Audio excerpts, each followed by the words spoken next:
Bonjour et bienvenue dans cette nouvelle vidéo où nous allons vous montrer comment effectuer une vente conseillée. Pour effectuer les ventes conseillées, on vient ici à travers le menu accueil, on clique sur vente conseillée. Là, les articles que vous avez dans votre point de distribution s'affichent. Vous pouvez ajouter l'article au panier en cliquant sur ajouter au panier, ou retirer l'article du panier en cliquant également sur retirer l'article du panier.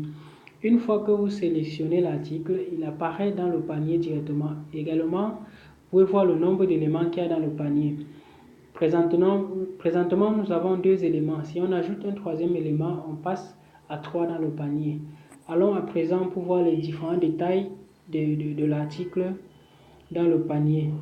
Et notons qu'ici, on peut encore retirer un article du panier en cliquant sur retirer devant l'article. Une fois qu'on a effectué cette action, on peut modifier les différentes quantités, soit en suivant 2 possibilités, en ajoutant à travers le bouton plus ou en saisissant manuellement la quantité dans le champ que voici. Et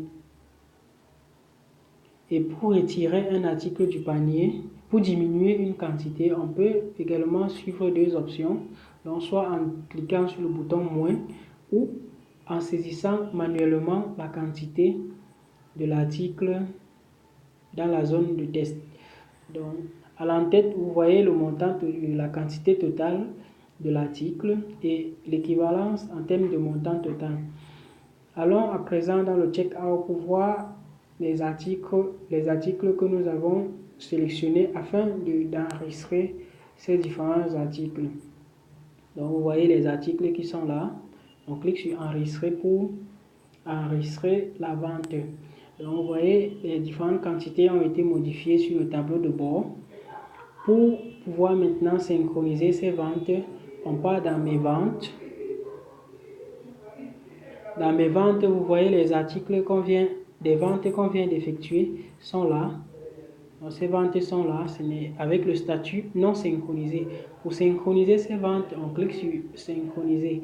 La synchronisation permet à ce que les différents planificateurs puissent à leur niveau voir les ventes que les conseillers de vente ont eu à effectuer dans leurs différents points de distribution afin d'anticiper des opérations, par exemple de réapprovisionnement en cas de besoin. Donc là, le stock a été synchronisé les ventes ont été synchronisées de façon automatique. Donc si on retourne encore sur les ventes conseillées, vous allez voir que les ventes qu'on a effectuées, le statut maintenant est à synchroniser. Donc tout est OK. Merci pour votre aimable attention et bienvenue. On se retrouve dans les prochaines vidéos.